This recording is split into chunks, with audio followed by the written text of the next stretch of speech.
Hello everybody, welcome to another video. Today is already the 7th of June in Russia and Ukraine, and I'm going to look at developments over the past week.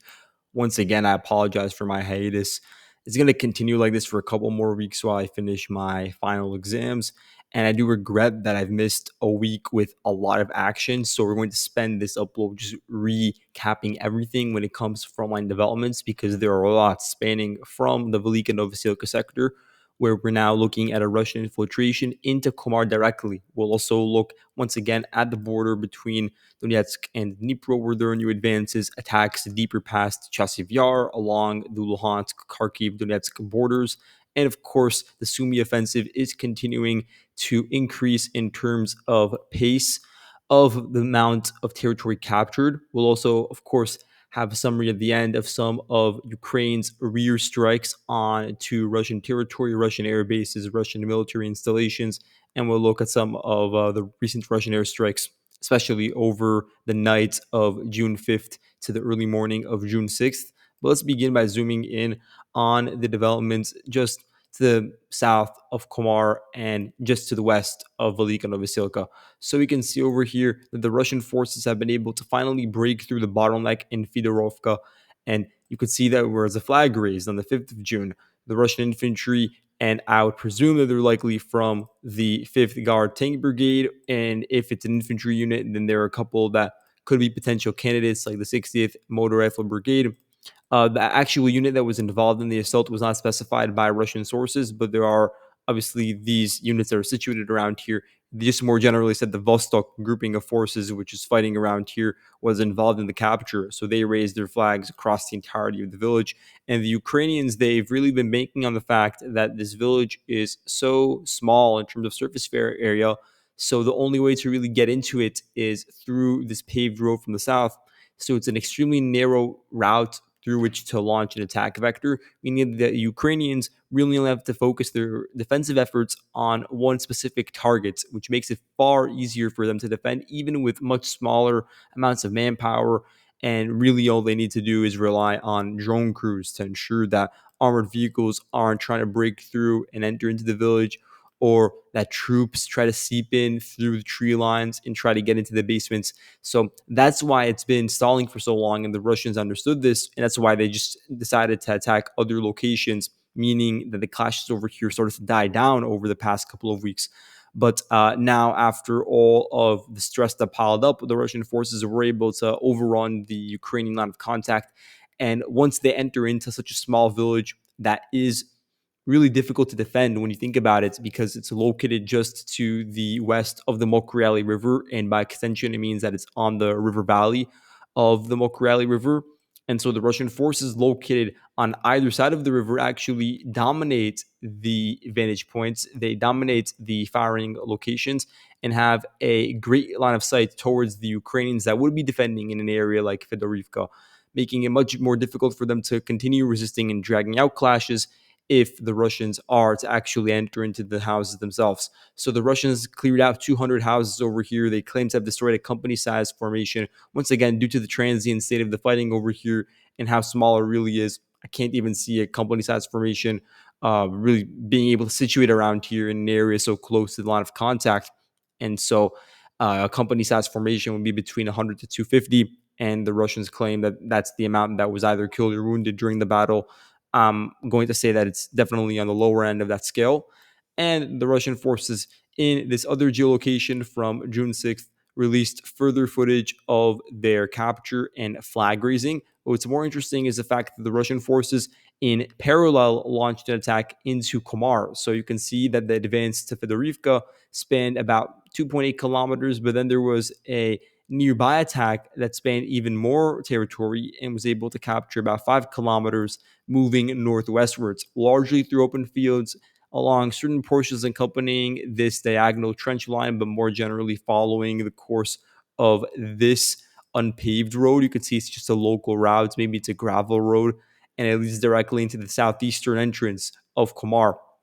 So in this case, the Russian forces were able to see that there was a noticeable, palpable gap in the Ukrainian line, in the sense that there were no Ukrainian troops that were manning this portion of the front line that spans about 2.6 kilometers. they seized upon this opportunity while they were pinning down Ukrainian forces clashing in Fedorivka. And as a result, they've been able to enter into the village itself, Kamar, which has been the crown jewel over the past couple of months, ever since Velika Novosilka was captured. And this will give the Russians an important operating base. Of course, they need to take it over in its entirety first, but now that they've been able to seep in and actually get their foot across the door, it's going to be far more difficult for the Ukrainians to push them out, because Kamar is also located in a complicated geographic situation. It's in a predicament because the supply lines are present, but they have to go through areas that are very close to the front line. If you look at the road that supplies Kamar, it's only about 1.8 kilometers away from the front line. And it's also located on very low elevation, given the fact that it's east of the river. So the Russians had just launched the attack from the area east of Fedorivka along those open fields. They, in the process, also seized control over a lot of heights that overlook the locality of Kamar. So holding on is going to be very difficult. The Ukrainians, on the other hand, they do still have other possessions north and northwest of the village that also run along the Mokryali River all the way up to the border between Donetsk and Dnipro. And this is a part of Russia's objective. It's not just stopping at Kamar, it's using it as an organization point to then continue branching out, to continue attacking villages that are on this border region, because ultimately the objective of the Russian forces over here is to expel the Ukrainians out of the entirety of Donetsk. And the best way to do so would be to just continue running along the river valley, and then whenever the opportunity presents itself, to attack along either the eastern or western flank, and then to reach the Vovcha River Valley, which is the other, stream or body of water that's prominent around here. And that's what acts as a separation point between Donetsk and Dnipro, which means that it acts as one of the natural barriers preventing an attack towards Novopavlivka, which is also within the Russian purview because of the way in which it acts as a really important rear base for the Ukrainian side. So it's a town that's moderately populated, act as a rear artillery garrison location. At this point, I wouldn't even really call it rear. You have a lot of elements from the 148th Artillery Brigade operating around here. And more generally, it acts as an intersection for a lot of roads that cross around here. So there aren't actually that many roads that pass through the area that's sandwiched in between, say, Ivanivka, Dimirini, and Novopavlivka. So the ones that actually do connect and move from rear to the line of contact are extremely important, and a lot of them connect through this village, meaning that taking it over would once again impact Ukrainian logistics going into Dnipro itself. So that's just a part of the general reason why the Russians are aiming for that direction and are shaping the battlefield in such a way that will be eventually conducive to attack south of Novopavlivka in tandem with the frontal assault. But for now, you can see that the Russians captured 11 and a half square kilometers of territory, and now their objective will be to clear out Kamar in a similar fashion to what they did with Fedorivka, where there was little to no resistance due to the inability of the Ukrainians to resist in such a small surface area against such momentum. Now, north of Vodrodny, the Russian forces captured 1.46 square kilometers of territory. You can see here that the 135th Assault Battalion, which is a new unit associated with the 36th Combined Arms Army, they overran a Ukrainian trench. So it was basically situated along the highway over here. And you could see how it's built into the tree line. So the soldiers that were located in Vodrodny used that as a forward operating base.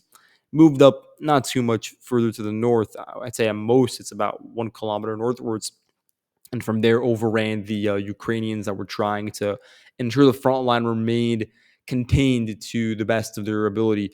And now, with the Russians having direct access to the highway from yet another location, they can definitely set their eyes in two directions. One is to the west to essentially unify with the current Russian garrison that is pushing in the diagonal formation all the way into Kamar itself, and thereby rendering all of the Ukrainian formations, the Ukrainian small squads operating in this open field that marketed just to the east of Kamar, they would be in an extremely difficult situation and would have no other choice but to withdraw lest they be captured. So that would get rid of one of the more significant pockets or salients that is currently forming along the line of contact.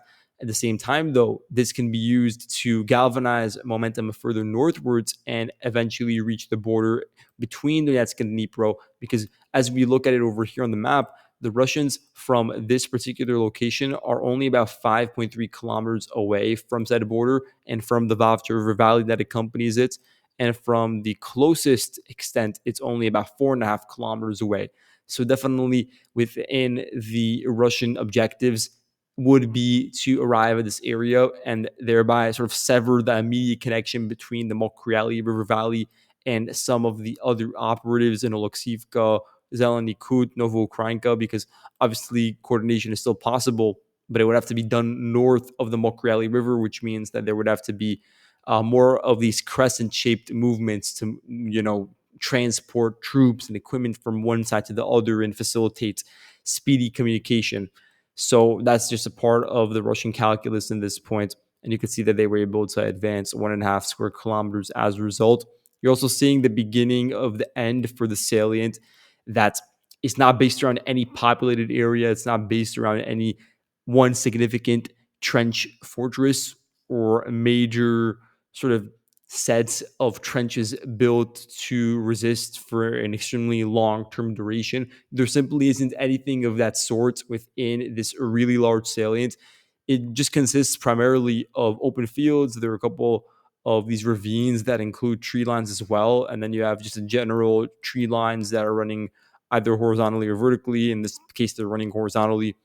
And that's where troops basically sit in, and they would do so in extremely small quantities. They still do so actually to this day from the Ukrainian side.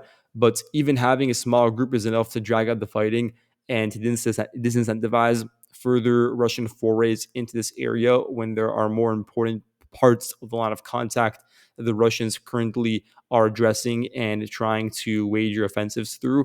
And so this area sort of fell through the cracks within that wider context. But now you're seeing that the Russians are beginning to solidify control over locations that they deem to be necessary.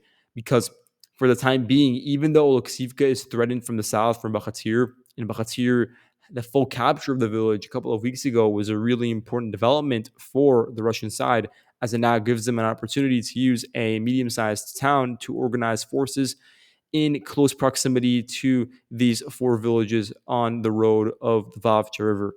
But with all that being said, the northern flank is still protected, and the northern flank includes a lot of higher elevated areas, meaning that even with the loss of an area like Oleksivka, you could still see a potential Ukrainian resistance popping up in this area that I'm marking with red. And so it's incumbent upon the Russians to, first of all, take this area over in order to flank Oleksivka and other villages, but then also to use it to nullify Ukraine's elevation advantage and then turn the tables and use it to the Russians' advantage to overlook areas that are a bit further away from the front line, like Dakhnia, and more generally the border between Dnipro and Donetsk, where certain portions of the border are on lower elevation, and they're the same spots where we saw the Dragon's Teeth and anti-tank ditches being built by the Ukrainian side that we now see has materialized, fostered on the map. But with that being said, the Russians were able to capture 5.6 square kilometers of territory over the past couple of days, located just south of Bogdanivka. We also know that they advanced west of Troitsk, nearly 3 square kilometers in this case.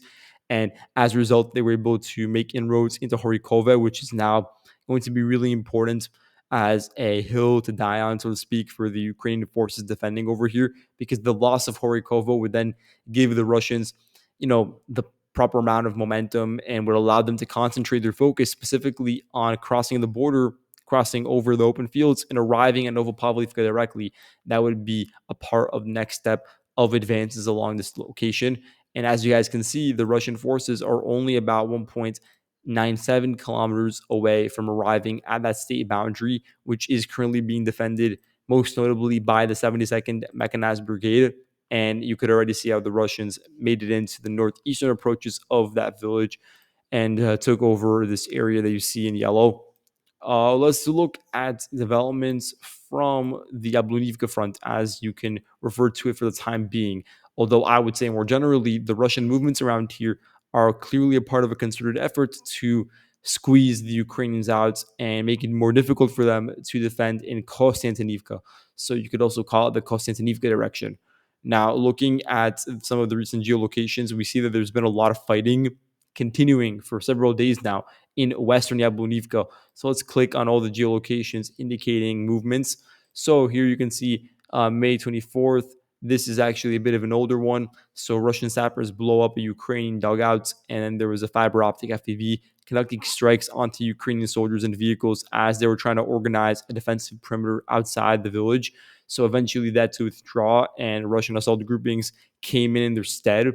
So the main unit involved in these frontal assaults is the 33rd Motor Rifle Regiment up until this day. So as one example, the unit was able to advance and take over a large swath of open territory. And this is from June 3rd. Two Russian armored vehicles, they landed infantry in tree lines south of Yablonivka with the aim of doing two things. First of all, creating the necessary conditions to encircle the Ukrainians located further southwards that at this point in time are largely disconnected and don't really have continuity or any sort of coordination with the outside world, with Alexander Kalinove, with Yablonivka. And that's not to say that they don't have any way of communicating with them, but it means that it's impossible for them to coordinate military activity in a similar fashion when you look at the really narrow bottleneck that is beginning to form in between Zoria and the current line of contact. It's only about 3 kilometers, meaning that any forces, any small squads that are still operating around here,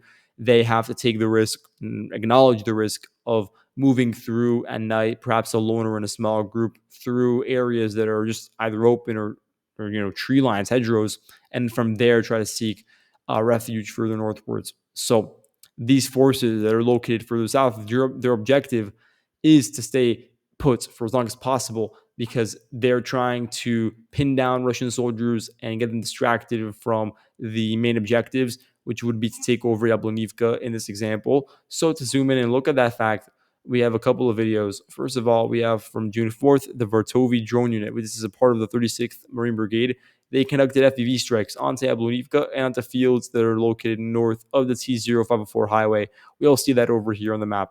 So they are keenly involved in the operations over here. And the 36th Brigade more generally is operating around here. They were sent and redeployed to this location due to the defensive activities and experience that the 36th Brigade offers, but also some of its offensive edge has been tested out throughout the course of the war and in the past.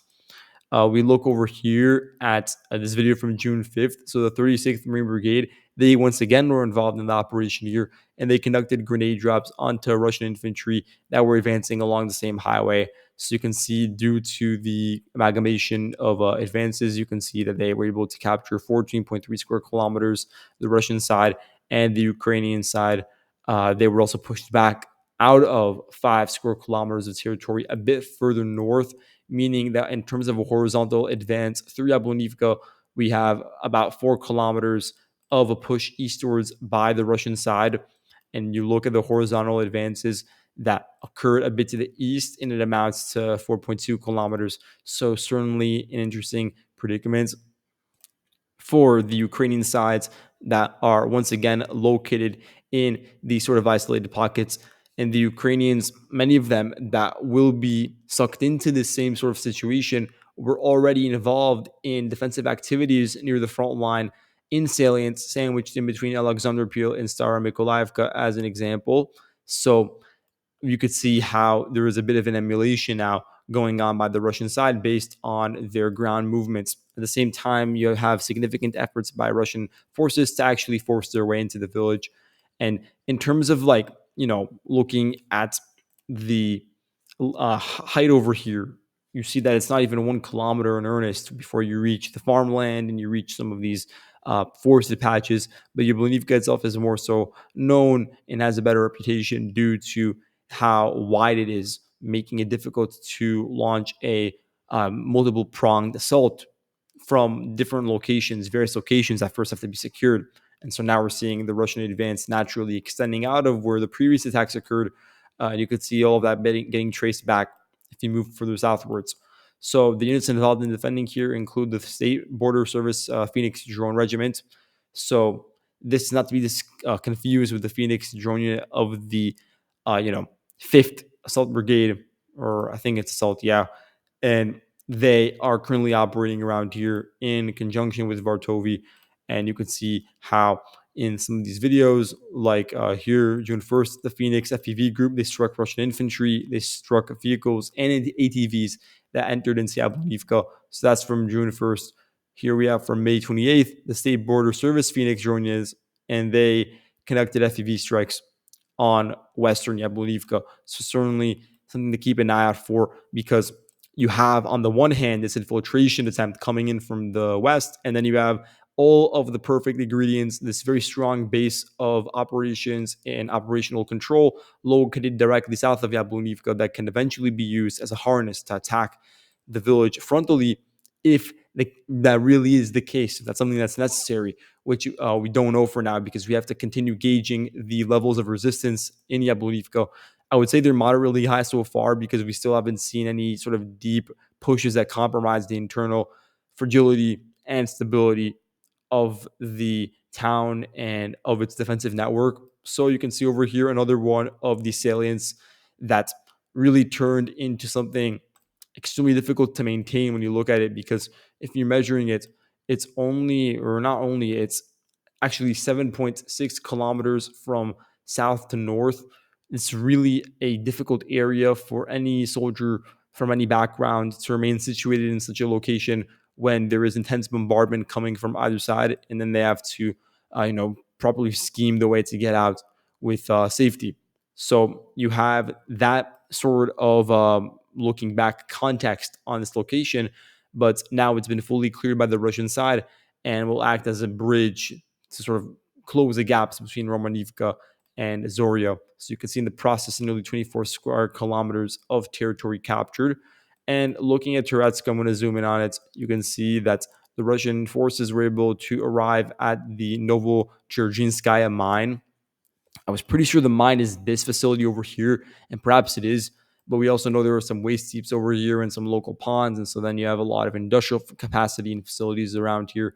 So certainly something interesting to keep in mind, an eye out for, would be the movements in between, once again, two vectors of Russian attack. The question I would be asking is whether they are still present over here, or whether they understood the writing on the wall for their forces in some of the rugged terrain and some of the trenches and tree lines, and also in some of the slag heaps. As you can see over here, one of those slag heaps directly overlooks the entirety of Toretsk, and so this would be extremely difficult for the Ukrainian side in this case to willingly give up. But ultimately, as I was saying, the Russian forces over here, they would control an area that, or sorry, the Ukrainian forces, they rather control an area that's nearly 2 kilometers in width. But then when you look at the bottleneck and the area that is the most narrow, it's only about 1.1 kilometers, meaning the walls really are beginning to close in, if they haven't already, on this Ukrainian force, which would then really substantially shift the front line away from Toretsk, because then you'd have Ukrainian forces situated in areas that are only about 2 or 3 kilometers away from Toretsk. And we're only talking about the outskirts, let alone the center of the city. And then they would be, over time, farther and farther away and out of range eventually from some of the FPVs that are used and adopted in order to deplete Russian resources and infantry during a period where they're moving through logistics hubs. Now, looking and zooming in, you can see over here that there was yet another advance. This is from Kurt and Company. They conducted FPV strikes on two areas south of Avdiivka.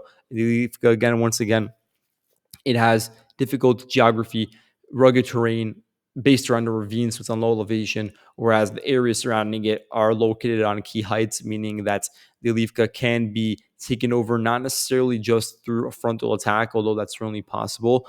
It could also be done through assaults coming in from the east or west, or at least taking over those areas and using them to the best of their ability in order to weaken the Ukrainian side that's situated over here. So just look at the geolocation once again from June 5th, and we'll move on to Chasiv Yar. In Chasiv Yar, you have Stupochki being captured by the Russian side. Not entirely, but we do have this video from June 2nd of the Phoenix units, not to be confused with the previous Phoenix units. It's a regiment of unmanned systems, and Russian forces, either on foot or through some capacity of armored vehicles, were able to advance adjacent to the T-0504 highway, and from there made it into Stupochki for the first time. in a while, because I believe there may have been a Wagner presence, but not from the north necessarily. Probably came from the east, and that was during the early periods of 2023. So it's been over 2 years now. So they conducted FPV strikes onto the houses wherein the Russians were located. They conducted strikes on dugouts and on some of the nearby infantry that were trying to, you know, crawl through this span of open territory amounting to 2 kilometers without being spotted by drone elements. So that's the news regarding Stepochki. And the really interesting thing that I'll be looking out for is whether he shifts his focus further northwards to get involved in the movement and operations that are occurring, around Podilske, Chervone, Mykolaiivka, a lot of these northern suburbs and northern neighborhoods of Chasiv Yar in comparison to what's going on a bit further to the south. Because Topochki serves as a building block. It serves as the first line of organized defense following the Donbass Canal area, following the Bakhmut Ivanivska locations themselves. And Topochki would act, therefore, as a barrier and conduit eventually to arrive at an area like Konstantinivka. So definitely keep that in mind.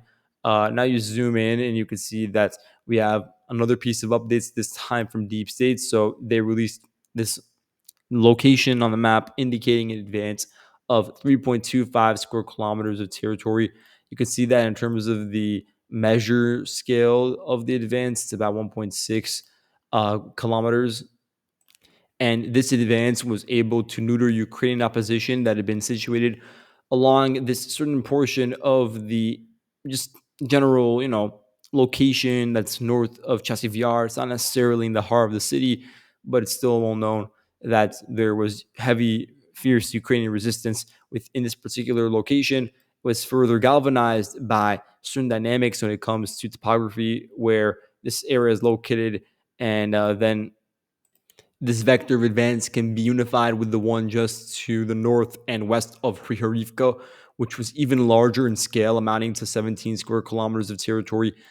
You're looking at areas where the Ukrainians did send in small squads to defend, but eventually it became too difficult due to, I would say, sometimes fatigue or a morale drain from the soldiers that would be conducting such an arduous task, one that is also the most deadly out of anything within the course and the confines of the war. And they're also doing so, conducting this resistance against attacks that are moving northwards from Dubovo, Vasilivka, and Rihorivka, doing so without proper access to an organized settlement near the line of contact, without any sort of well prepared trenches or defensive networks, and worst of all, without anything else that would be of note. Really, the only thing that this location that Trump, or I don't know why I said that, the Russians were able to take over is through large patches of forested areas, through open fields that are getting glaringly close to the Donbass Canal from another location. So keep an eye out for that. Keep an eye out for how this will give the Russians an opportunity to attack Orikhovo Vasilivka from the southern flank. All in all, large advance, 8 square kilometers. The one to the south, which is actually just directly north of Chasiv Yar, amounts to 3.25 square kilometers. And we could see how the next layer of Ukrainian defensive villages that is completely unassociated, not connected to Chasiv Yar or Konstantinivka, could eventually fall within the purview of assaults by the Russian side. I'm looking at areas like Maiske, Markove, and Novomarkove when I'm referring to this fact, and it would be a part of a broader preparation for an assault on Kramatorsk. But again, that's looking really well ahead into the future, because for the time being, Konstantinivka is the number one priority for the Russian forces in that area that's sandwiched in between the Chasiv Yar and Toretsk fronts. Looking at the Luhansk-Donetsk border region, the Russian forces captured 8.74 square kilometers of territory, largely open areas. You had this ravine that also includes some bodies of water nearby running along the vertical stretch of this advance, and it amounts, as I said before, nearly 9 square kilometers. You have the Russians getting very close to the village of Zelena Dolina, and that's one of the only populated areas in the vicinity of the line of contact, because once looking for additional candidates, additional areas that could be attacked, you would notice that they're running along a line, but this line is not the first one that's been overrun throughout the course of the recent fighting over here ever since the Zherbets River is crossed in any sort of large, meaningful way, it's been used as a bridgehead to continually expand, and the Ukrainian forces from the 60th and 66th mechanized brigades were simply unable to contain such an advance. And even now, looking at the blossoming, I'm going to circle it over here in red for you guys. Looking at this blossoming west of the river, that was only the beginning of the assault operations, because now we're seeing smaller sorts of iterations of these deep penetrations and deep blossomings, if you will. That's what the Russians refer to a lot of these assaults. And you can see two examples of them over here. One with the advance just near Zelana Dolina, which is an area that can be easily taken over given its small stature and given the lack of connectivity with the rest of the Ukrainian defensive apparatus. And over here, west of Ridkodub, another 6 square kilometers of territory captured. And this actually feeds into Karpivka itself.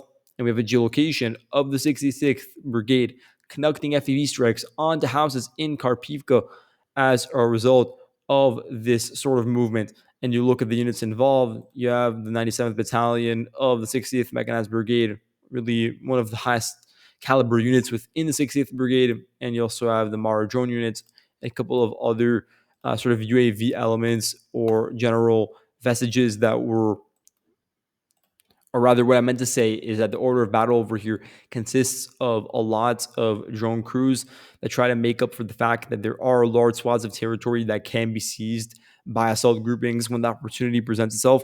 And the Ukrainians simply lack the amount of manpower needed in order to successfully man every single stretch of the line of contact in these areas, especially the areas that are more disconnected from populated regions. Those areas become more and more difficult to defend. So, just looking at a recap, you have various drone elements, but you also have mechanized forces and units from territorial defense brigades operating around here. So keep that in mind. Looking northwards at the Kupyansk front, the Russian forces were able to push into Kindrashivka, capture about 0.9 square kilometers of territory, and then the 27th Motor Rifle Brigade raised their flag in the village. And that is actually from a while ago, is from May 30th, but only recently have we started seeing corroboration from the side of the Russians. And now let's move on to developing situations in Sumy. And I apologize if I sound like really fatigued. That's because I am. It's extremely late over here. It's like 2 a.m. But let's just zoom in and look at the most notable piece of news. You could see in yellow, these are the advances marked over the past 5 to 6 days since the beginning of June, in all honesty, by the Russian side. And you can see that there are a couple of standout out facts, rather. First of all, Oleshnia is no longer under full Ukrainian control. There is still an argument to be made due to the lack of verifiable proof from Russian sources, or the lack of geolocations confirming such a movement. But there are, of course, possibilities and murmurs about the Ukrainian presence in Oleshnia, and whether that's still viable. And more generally, you have over here the Russian forces advancing 12.3 square kilometers through this swath of open fields, through this path over here, the T0504. And now from there, they're able to organize a pretty solid line or grouping of forces in order to go after Oleshnia, which is located in a compromising position, both geographically, but also just due to the situation that we can all bear witness to over here, wherein Oleshnia is getting enveloped from three directions. And from there, taking over Oleshnia is so important because it would just sort of free the Russian attention away from Kursk once and for all, and give them the proper vectors, proper routes in order to close in on a lot of these forested areas that are used as organization points for the Ukrainian side. At the same time, we have this video from the Syndicate unit. It's a part of the 95th Air Assault Brigade, and they conducted FPV strikes on to Russian positions just to the west of Oleshnia. And that gives us once again an indication of advances that, if we were to measure it now, would amount to about 3.25 square kilometers, or not square, just regular kilometers. You can see over here that north of Yunikivka, there's been a capture of 11.6 square kilometers of territory. This is also just south of Bilovody, and Yablonivka still remains under Ukrainian control, although due to Russian movements that are coming in from the east and the north, it's going to become increasingly more difficult for that possibility to remain intact.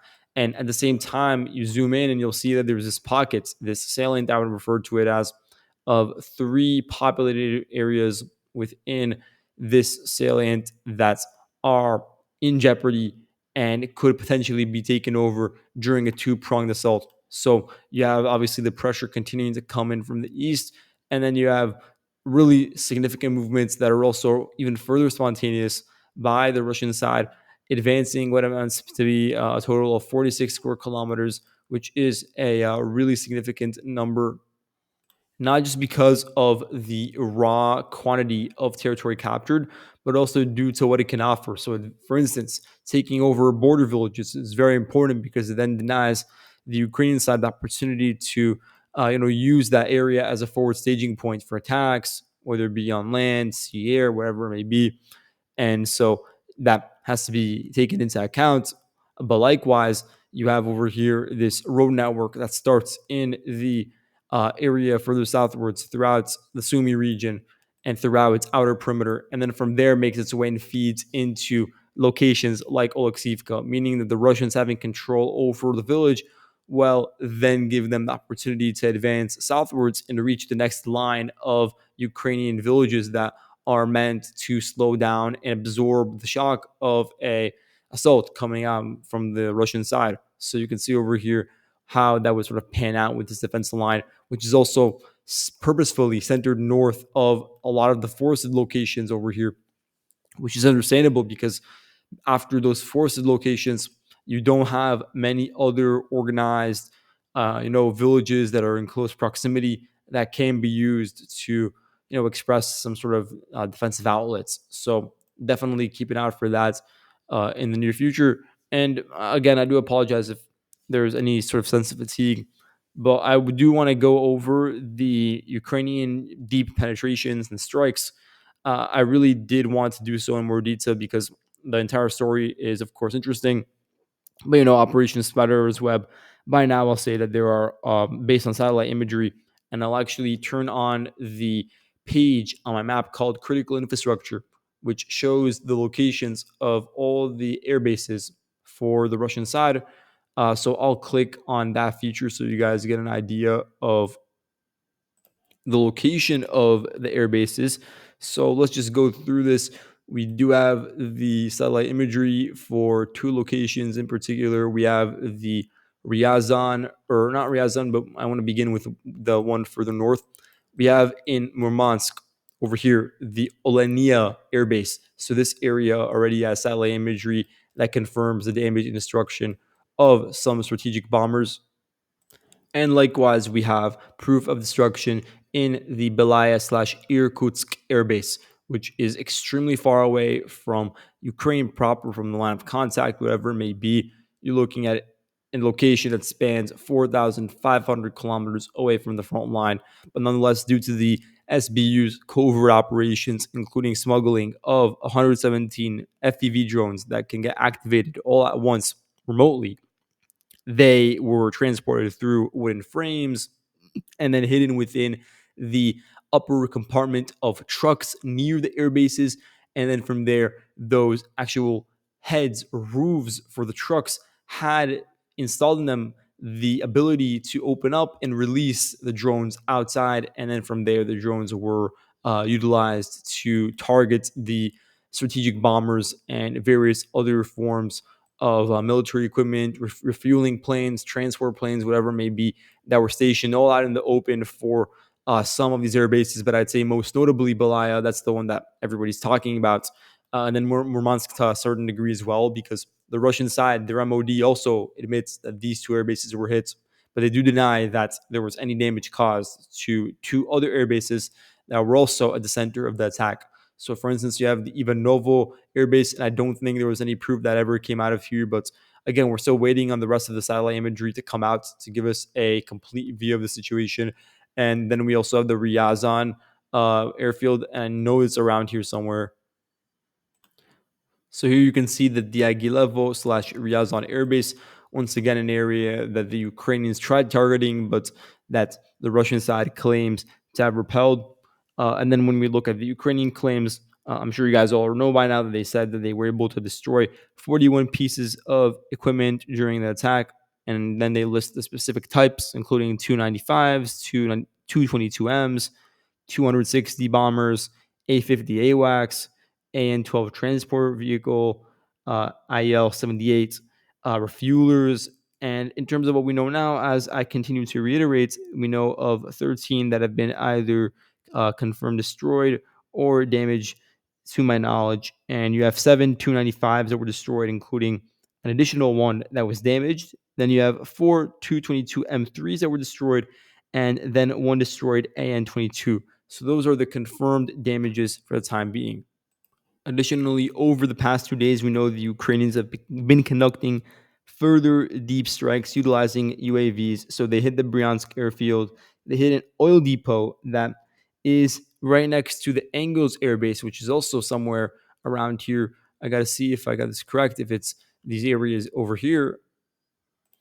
But as you can see during this particular strike, the target wasn't the Angles 2 airbase itself, it was the nearby gas production facility that is used as an outlet for the airbase itself. So that is just one example of the recent Ukrainian attacks, all of them occurring really deep into Russia itself.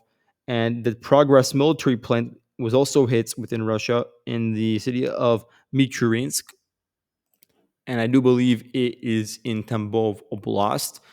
We also know more generally there were air siren alerts for the airbase, the Ivanova airbase in particular. That is one that was mentioned a lot as being an area of potential target for UAVs over the past 48 hours, but I don't think we saw anything come out of fruition out of that in recent hours. We also know that the Russian side attacked in their own right on the night of June 5th, where they utilized 407 drones, 38 cruise missiles, and 6 ballistic missiles. They were able to achieve direct hits per Ukrainian sources and per videos on numerous cities in Ukraine. You know, you have obviously Kiev, that was a huge topic of conversation, Lviv, Lutsk, and in Lutsk, we had the motor plant that was targeted by Caliber missiles, actually. So Lutsk is located over here in Western Ukraine. And there was just some surreal footage of the strike over there. Besides that, though, you had strikes on areas like Chernihiv, Poltava, and Ternihiv. So the pace of the strikes, I would suppose the volume and the amount of them that have been continuing over the past couple of days has increased. And we've also seen record numbers when it comes to the amount of Geron 2 drones launched throughout the course of the day, because it's not even during nighttime anymore. It's being becoming now a common occurrence during all times of day and at night, when we have these coordinated strikes between various outlets, from ballistic missiles, cruise missiles being utilized. Naturally, drones also end up joining in on that and getting involved in the scope of the attack to further cause an overwhelming situation for Ukrainian air defenses. So that's all I have for today. Thank you all so much for watching, and I'll see you guys in the next video. Goodbye.